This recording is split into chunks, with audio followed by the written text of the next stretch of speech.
Bom, você leu comigo um texto. O texto aqui não fala de homens, o texto aqui fala de anjos. Fala dos anjos que não guardaram o seu principado e por isso eles foram lançados em prisões eternas até o dia do juízo. Eu não quero nem pregar nem o juízo, nem os anjos que foram presos, eu não quero. Eu quero pegar esta parte aqui. Os anjos que não guardaram o seu principado. O que é o principado? O principado é a posição designada por Deus.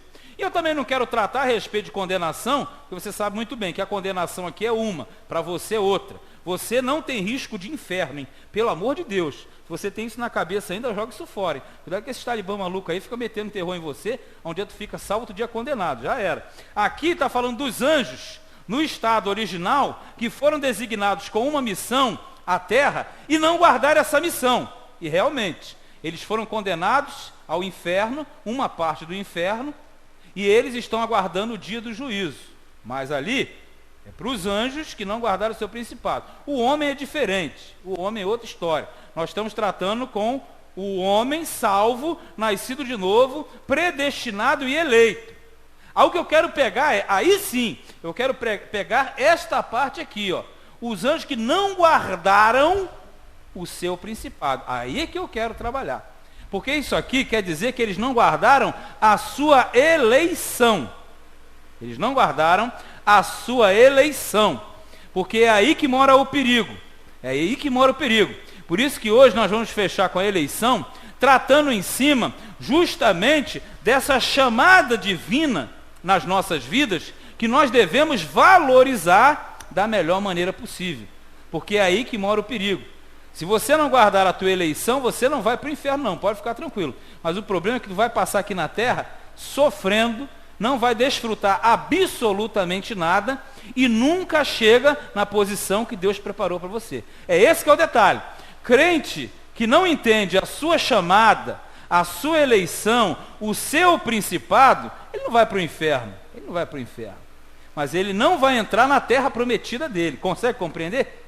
Ele passa a vida toda na terra, mas ele não entra na terra prometida. Você conhece muitos. 5 anos, a mesma história. 10 anos, a mesma ladainha. Aí 30 anos de crente, o cara aquela mesma história. E só reclama, por quê? Ele nunca chega na terra prometida. Por que ele não entra? Porque ele não guarda o seu principado. Ele não guarda a sua chamada, a sua eleição, que é a sua vocação.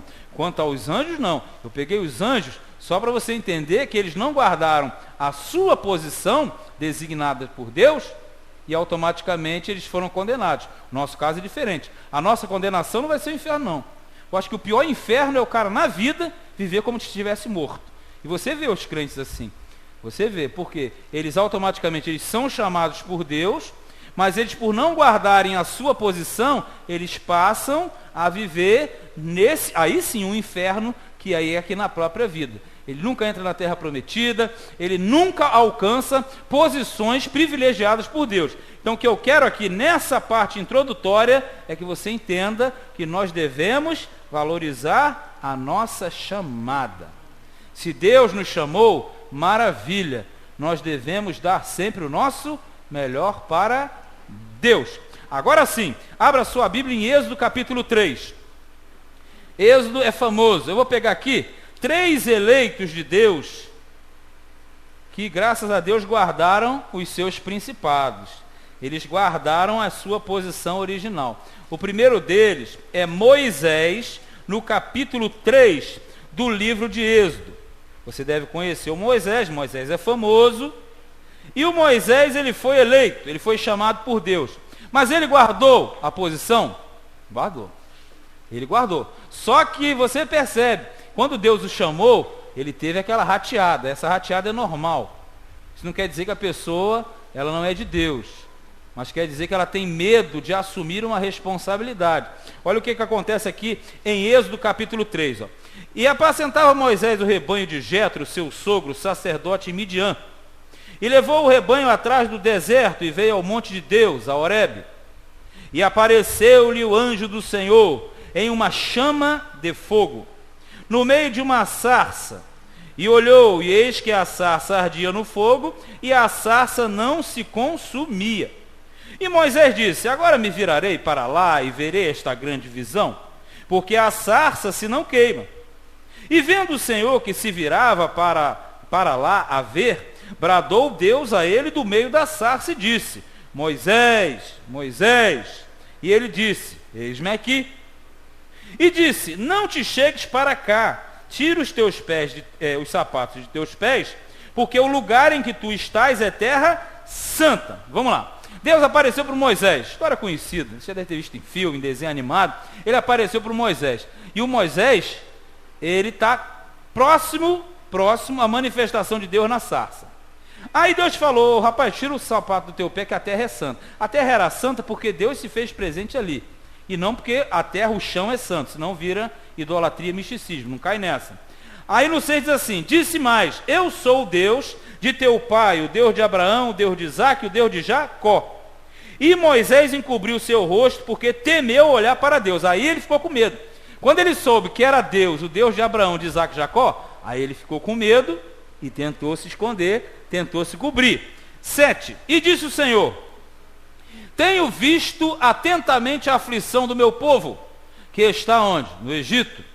E tenho ouvido o seu clamor por causa dos seus exatores. Exatores é o mesmo que inspetores. Porque conheci as suas dores, o sofrimento de Israel. Portanto, desci para livrá-lo da mão dos egípcios e para fazê-lo subir daquela terra a uma terra boa e larga, a uma terra que mana leite e mel, terra boa, prosperidade. Ao lugar do cananeu, do eteu, do amorreu, do ferezeu, do eveu, do jebuseu.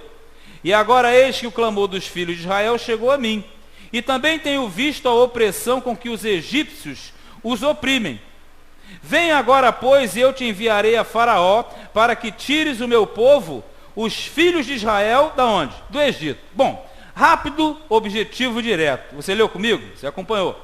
Deus tinha o povo dele, Israel, aonde? No Egito, sofrendo, escravizado. O que Deus fez? Deus, veja bem, hein? Ele chamou o Moisés, ele elegeu Moisés. O Moisés, ele era de Deus? Sim, porque ele já era de Israel. Todo Israel era o povo de Deus. Isso, lembra? É predestinação. Agora, dentro da predestinação de Israel, Deus, ele chamou, ele elegeu Moisés. Qual a finalidade da eleição de Moisés? Libertar o povo de Israel do Egito. Mas antes de que Deus chamasse o Moisés, Moisés ele já era de Deus. E olha que o Moisés estava onde? Ele estava habitando muito tempo, 40 anos, ele habitou lá com o Faraó, lá no palácio do Egito. Quer dizer, ele estava no meio dos filhos de Cão, mas ele era semita. Israel era o povo de Deus dentro de um outro povo que não era de Deus. Consegue perceber? Então o que nós queremos aqui? Nós queremos entender que a chamada de Deus, ela deve ser valorizada. Olha o que acontece com Moisés aqui no versículo 11. Então Moisés disse a Deus: quem sou eu que vá a Faraó e tire do Egito os filhos de Israel? E Deus disse: certamente eu serei contigo, e isto te será por sinal de que eu te enviei. Quando houveres tirado este povo do Egito, servireis a Deus neste monte. Aí o Moisés, Deus falou para ele, e mesmo assim, ele tem medo da eleição. Ele tem medo da chamada. Olha o que ele diz aqui, ó, no 13. Então disse Moisés a Deus: eis que quando vier aos filhos de Israel, lhes disser: o Deus de vossos pais me enviou a vós, e eles me disserem: qual é o seu nome? Que lhes direi? E disse Deus a Moisés: eu sou o que sou. Disse mais: assim dirá aos filhos de Israel: eu sou, me enviou a vós. Primeira tentativa de fugir do Moisés foi essa. O Moisés falou assim: ah, mole, eu vou jogar uma para ele e fica sem saída. Não tem problema, Deus. Quando eu chegar lá, eu vou falar assim: Deus apareceu? Eu vou perguntar o teu nome. E aí, como é que eu vou fazer? Não tem problema. Você vai falar assim. Então você percebe que o Moisés, ele tentava escapar da eleição da chamada de Deus. Mas Deus cercava ele por todos os lados. Isso quer dizer que, quando ele tentava fugir, Deus vinha pelo flanco daqui. Quando ele ia para lá, Deus vinha pelo outro flanco. Quando ele não tinha espaço para ele. Aí no 15 diz assim: e Deus disse mais a Moisés: assim dirás aos filhos de Israel: o Senhor, o Deus de vossos pais, o Deus de Abraão, o Deus de Isaque, o Deus de Jacó, me enviou a vós. Este é meu nome eternamente, e este é meu memorial de geração em geração. Ele quer dizer que o nome dele era Senhor. Mas Deus, com o nome ou sem nome, ele estava chamando Moisés. O que eu estou querendo pegar com isso aqui? Por que nós devemos valorizar a nossa chamada, a nossa eleição? Porque quando Deus chama, ele já tem um propósito para você fazer. Se o elemento vai pregar, se o elemento vai ensinar, se o elemento vai cantar, se ele vai administrar, seja lá o que for, ele vai colocar a vontade dentro de você. Porque Deus opera o querer e o efetuar segundo a sua boa vontade. Para quem já entendeu o que é predestinação, aí é mole. Se não entendeu até agora, não vai entender nada daqui para frente. Porque quando ele chama aquele que ele sabe e reúne as condições necessárias. Embora o próprio ser não creia que possui. Percebe? Moisés não acreditava que podia. Mas Deus falou, você pode.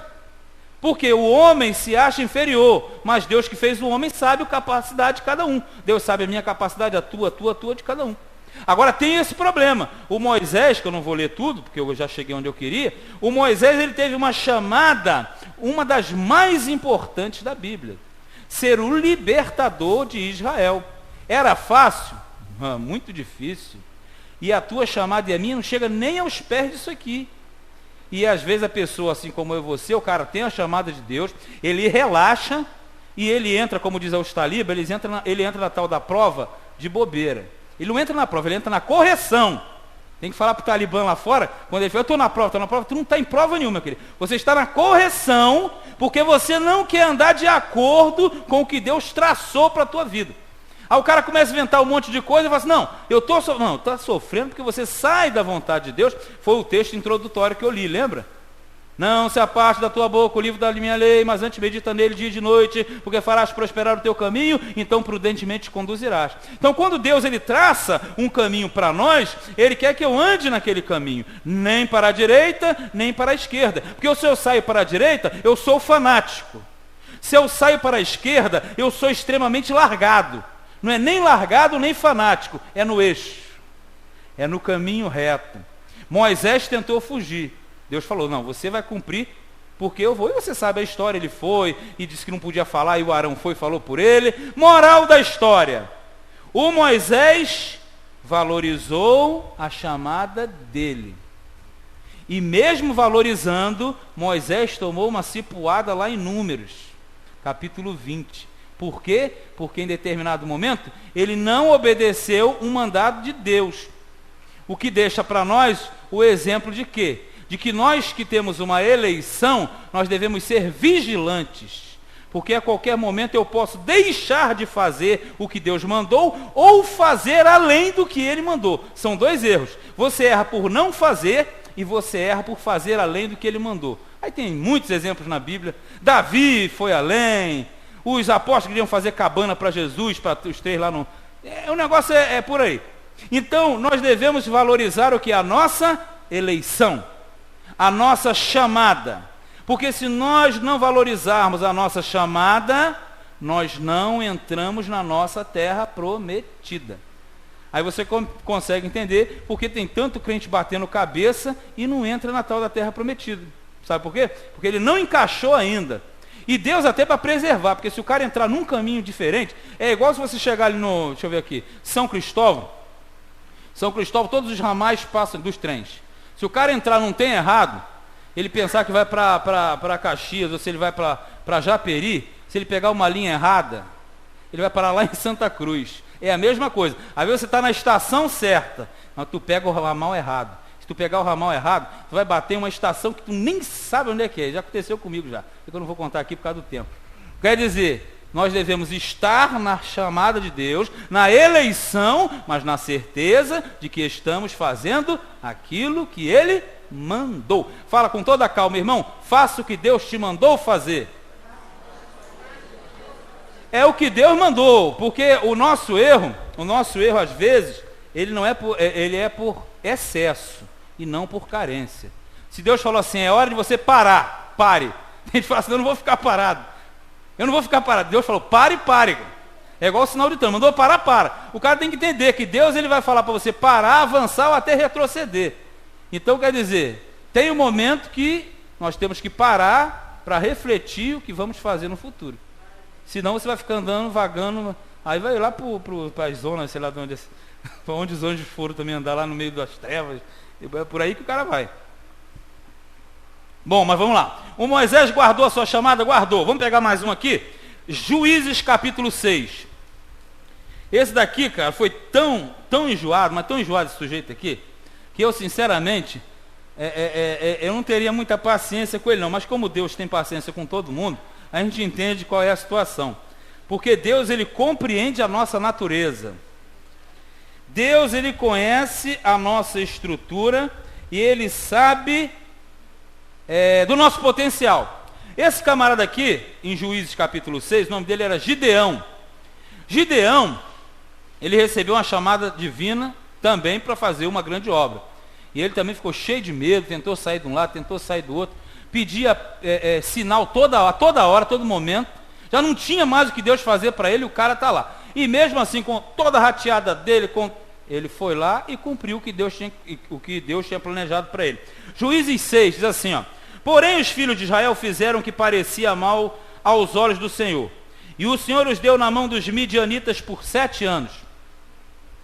E prevalecendo a mão dos midianitas sobre Israel, fizeram os filhos de Israel para si, por causa dos midianitas, as covas que estão nos montes, e as cavernas e as fortificações. Porque sucedia que, semeando Israel, subiam os midianitas e os amalequitas, e também os do Oriente contra eles subiam. E punham-se contra eles em campo, e destruíam a novidade da terra, até chegarem a Gaza. E não deixavam mantimento em Israel, nem ovelhas, nem bois, nem jumentos. Porque subiam com os seus gados e tendas, vinham como gafanhotos, em tanta multidão que não se podiam contar, nem a eles, nem aos seus camelos, e entravam na terra para destruir. Assim Israel empobreceu muito pela presença dos midianitas. Então os filhos de Israel clamaram ao Senhor. Parou aí. Aqui está falando de quem, irmãos? Falando de Israel. Israel é o povo de Deus? Ou era o povo de Deus? Sim. Mas Israel estava vivendo uma vida boa ou ruim? Ruim. Por que Israel vivia uma vida ruim? Porque eles deixaram de cumprir a tarefa dada por Deus. Ou seja, o povo de Israel largou a sua eleição e passou a viver segundo as suas próprias vontades. Moral da história: o inimigo vinha, dominava, o gafanhoto, era problema de tudo quanto é lado. Não precisa nem falar. Você deve já estar entendendo o que eu quero mostrar. Que quando o povo de Deus não guarda o seu principado, chove problema de tudo quanto é lado. Ligou, olha, o gás acabou, a luz pifou. É igual o caso de Jó, né? Olha, o gás acabou, a luz coisou, o cara lá caiu, o muro fendeu, não sei mais o que, um atrás do outro. Ai, meu Deus, por que tudo isso está acontecendo? Aí, eles viviam exatamente assim. O inimigo destruía, comia tudo. Ué, mas era Israel? Não era o povo de Deus? Não era o primogênito? Não era o predestinado? Não era o eleito? Mas não estava guardando o seu principado. Aí deu toda essa confusão. Até que no finalzinho do 6, eles fizeram o quê? Clamaram ao Senhor. Já percebeu? O cara faz besteira, faz. Aí quando está na última, ele vai clamar ao Senhor. Aí pede oração para todo mundo, né? Aí quer orar junto, quer fazer aquela oração, sacode roseira. Não. Quando o negócio está legal, ele não faz. Ele espera, é assim. Mas isso é normal, Deus já conhece. É bom que não aconteça. Aí diz assim, e sucedeu que clamando os filhos de Israel ao Senhor, por causa dos midianitas, enviou o Senhor um profeta aos filhos de Israel, que lhes disse: assim diz o Senhor, Deus de Israel, do Egito eu vos fiz subir e vos tirei da casa da servidão. E vos livrei da mão dos egípcios, da mão de todos quantos vos oprimiam. E os expeli de diante de vós, e a vós dei a sua terra. E vos disse: eu sou o Senhor vosso Deus. Não temais aos deuses dos amorreus, em cuja terra habitais, mas não destes ouvidos à minha voz. Olha aqui, Israel deu para trás, fez o que não era para fazer. Aí aparece no 11 o grande momento. Então o anjo do Senhor veio e assentou-se debaixo do carvalho que está em Ofra, que pertencia a Joás, a Biezrita. E Gideão, seu filho, estava malhando o trigo no lagar para o salvar dos midianitas. Vamos lá. Isso aqui é na tribo de Manassés. Ofra é na tribo de Manassés. Tudo ali é na tribo de Manassés. E tinha um homem chamado Gideão que estava malhando o trigo. Rapidinho. Malhar o trigo é quando você separa o trigo da palha. E isso você faz na parte alta, você faz sobre o outeiro. Porque no outeiro você joga o trigo, o vento leva a palha e o trigo cai. Então você malha trigo no alto, por causa do vento que é mais forte. E no lagar você amassa uva, com o pé. Então quer dizer, tinha vertigem, já percebeu? Ele estava malhando o trigo no lugar baixo, porque no alto o inimigo via, olha lá, o Gideão está preparando uma parada, vamos lá. Aí o inimigo vinha, atacava e levava tudo. Então o camarada malhava no baixo, porque no alto o inimigo tinha facilidade de ver. Então já chegava lá, raspava tudo. É assim também. Sabe onde eu quero chegar, né? Tu vai produzir muito, o inimigo vai lá e raspa tudo. Aí tu vai ter que começar a fazer por baixo. É aqui que acontece. Só que, quando o Gideão estava fazendo esse serviço, no 12 diz, então o anjo do Senhor lhe apareceu e lhe disse, o Senhor é contigo, varão valoroso. Falou para quem? Falou para Gideão. Falou para Gideão. 13. Mas Gideão lhe respondeu, ai, Senhor meu, se o Senhor é conosco, porque tudo isto nos sobreveio, e que é feito de todas as suas maravilhas que nossos pais nos contaram, dizendo, não nos fez o Senhor subir do Egito? Porém, agora o Senhor nos desamparou e nos deu nas mãos de quem? Dos midianitas. Vamos lá. Gideão é de Manassés, ele é de Israel. Está sofrendo. Olha que eu vou chegar aqui para falar. Ele sofria sem saber por quê. Percebe? Ele falou, que isso? Cadê o tal do Senhor que todo mundo fala, fazia milagre lá no Egito, tirou e fez e aconteceu?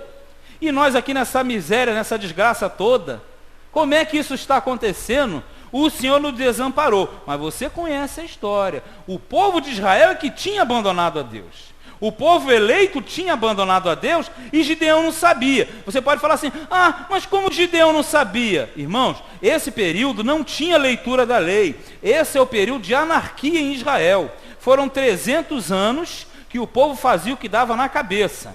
Sabe onde eu quero chegar? Se você não sabe, eu vou esclarecer para você. É a mesmíssima coisa hoje.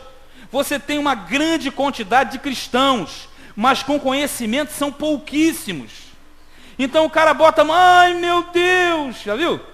Eu sirvo a Deus, eu me ralo todo, é nas vigílias, nos montes, nas corcovas dos camelos, não sei mais o que, é com a cara no pó, com a cara no calcanhar, já dei a volta pelo calcanhar, já saí, dei 2 voltas igual um elástico e parece que cada vez que eu faço piora mais, porque ele acha que está agradando e ele está completamente fora. Ele está vivendo na lei, e automaticamente a graça não desfruta, não é visível, ele não desfruta a graça de Deus. E aí ele vai falar isso, por que eu faço? Quanto mais eu faço, parece que piora mais. Porque ele está andando contrário à graça de Deus.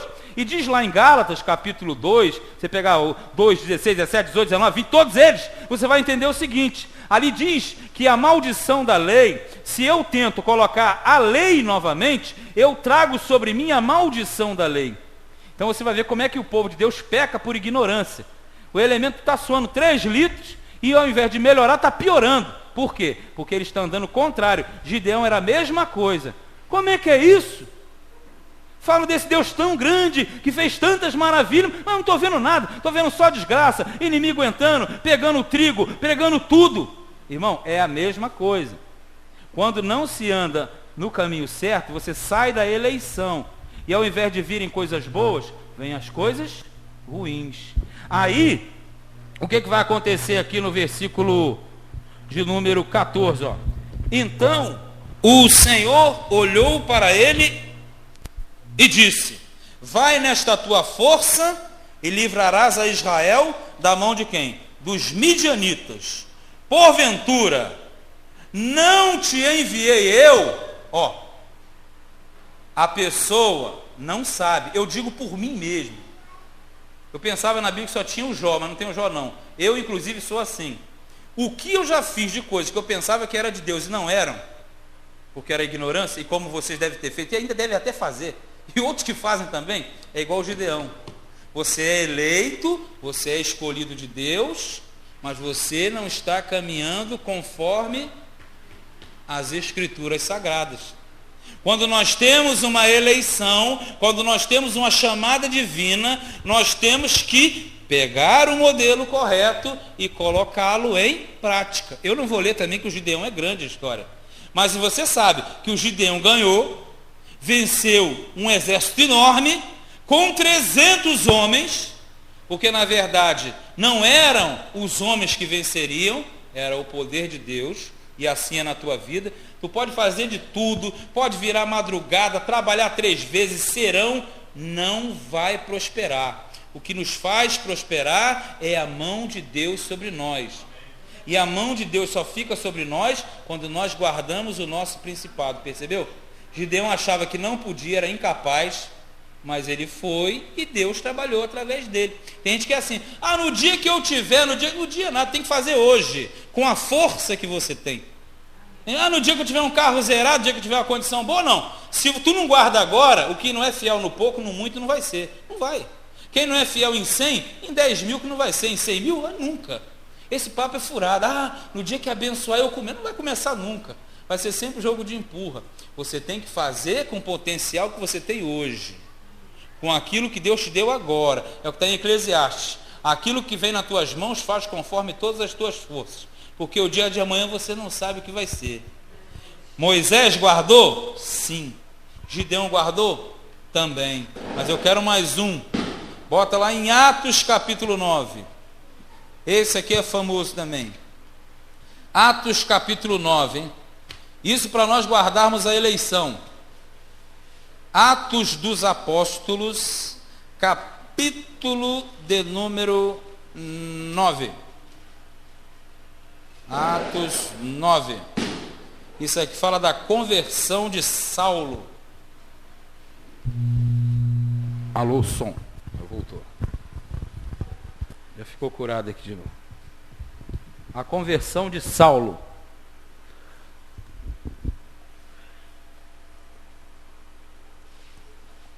Olha só para recapitular, o Moisés, ele era de Israel? Sim, Deus o chamou. O Gideão era de Israel? Sim, Deus o chamou. Saulo era de Israel? Sim, e Deus o chamou porque ele estava se dedicando, como eu falei, ao máximo. Ele até perseguir cristão, ele perseguia, achava que estava arrebentando, hein? Olha como é que é o problema. 9. E Saulo, respirando ainda ameaças e mortes contra os discípulos do Senhor, dirigiu-se ao sumo sacerdote e pediu-lhe cartas para Damasco. Damasco era a capital da Síria. Era, não? É.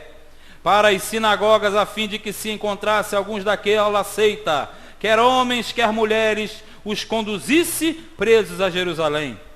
Indo no caminho, aconteceu que, chegando perto de Damasco, subitamente o cercou um resplendor de luz do céu. Parou aqui, por enquanto. Vamos lá. Paulo era israelita? Sim. Paulo era fervoroso. Ele era judeu, ele era fariseu, ele era zeloso da lei. E ele perseguia os cristãos, insistentemente. Insistentemente ele perseguia os cristãos.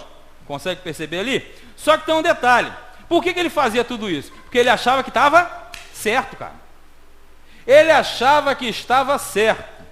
Mas ele ainda não tinha sido eleito de Deus. Aí sim, nesse momento, olha como é que Deus faz. Quando Deus quer mudar a nossa cabeça, Ele primeiro bagunça a nossa vida. Se Ele não der um agito na gente, a gente não dá uma chacoalhada, o cara vai ficar a vida toda naquela vidinha dele ali. Moendo, igual vai ficar moendo ali a vida todinha, né? Rodando igual o Sansão. Tá.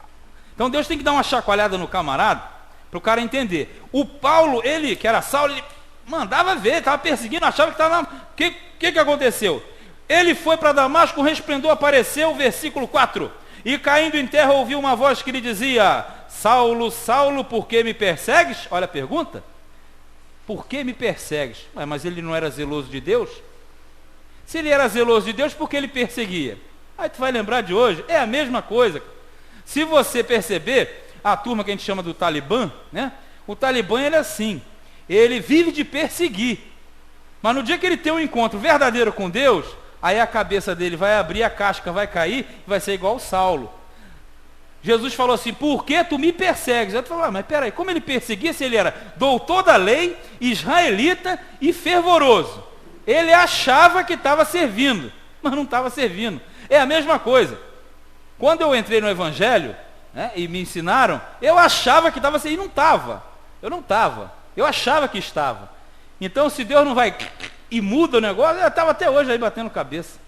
Esse cara aqui me levou até naquela macumba doida lá, daquela da toalha lá de Belfort Roxo, ali perto da casa. Me levou lá, passou uma vergonha do cara no meio daqueles talibã lá, um doido biruta lá. Aquilo ainda existe ainda, aquele lugar lá? Eu conheci aquele troço lá. Rapaz, quanto bagulho, quanto troço que a gente se metia por causa disso aí. Porque a gente não conhecia, eu não sabia, né? E foi ali que eu conheci ele no seminário daquela vez, quer dizer. Então, a mesma coisa, Saulo, ele achava que estava fazendo certo, estava todo errado. Aí deu, o que aconteceu? Ele apareceu e falou, Paulo, por que tu me persegue? E ele disse, quem és, Senhor? E disse o Senhor, eu sou Jesus a quem tu persegues. Duro é para ti recalcitrar contra os aguilhões, quer dizer, dá coices contra aquele que te domina. E ele, tremendo e atônito, disse, Senhor, que queres que faça? E disse-lhe o Senhor, levanta-te e entra na cidade, e lá te será dito o que te convém fazer. E os varões que iam com ele pararam, espantados, ouvindo a voz, mas não vendo a ninguém. E Saulo levantou-se da terra e, abrindo os olhos, não via ninguém. E, guiando-o pela mão, o conduziram a Damasco.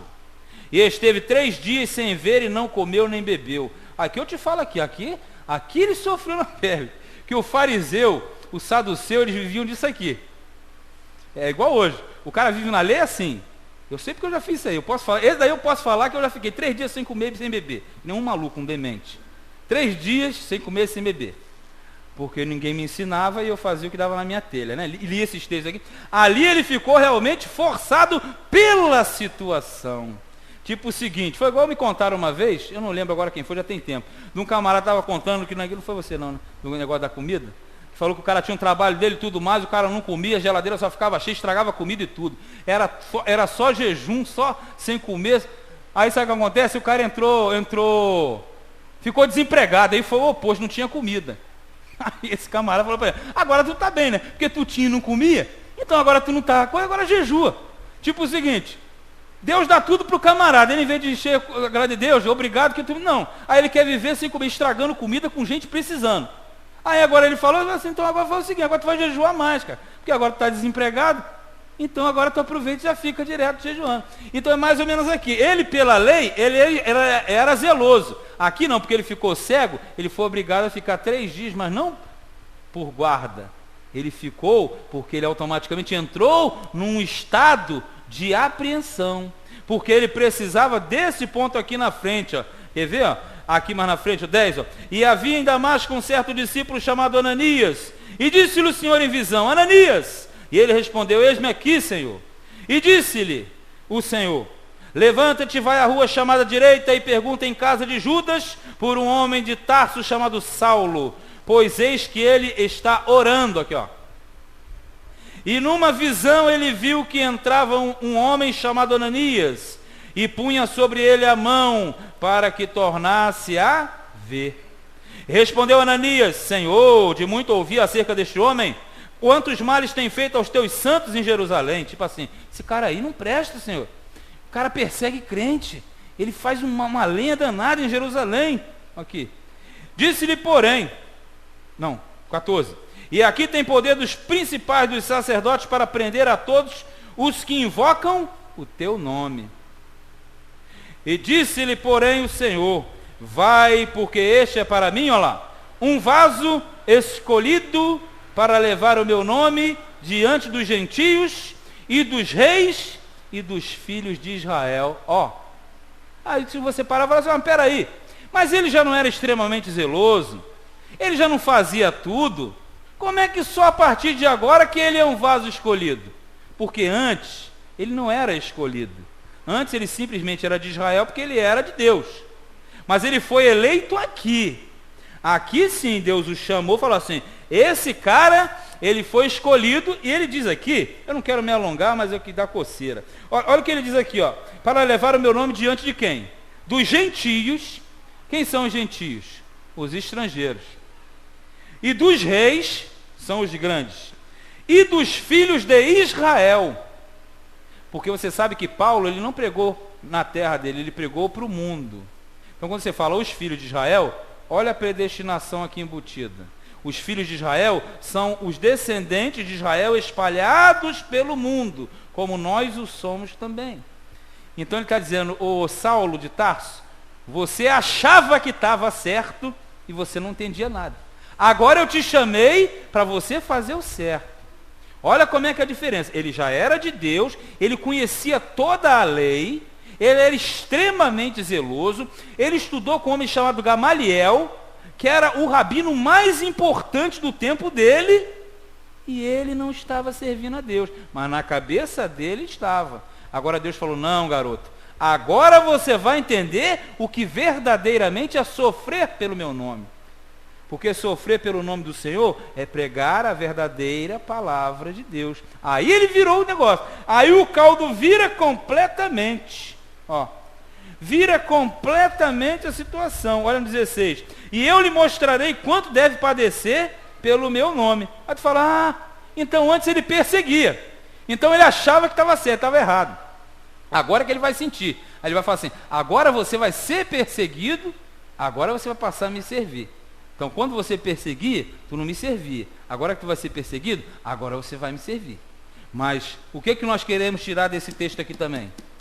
A eleição de Paulo aconteceu num momento crítico.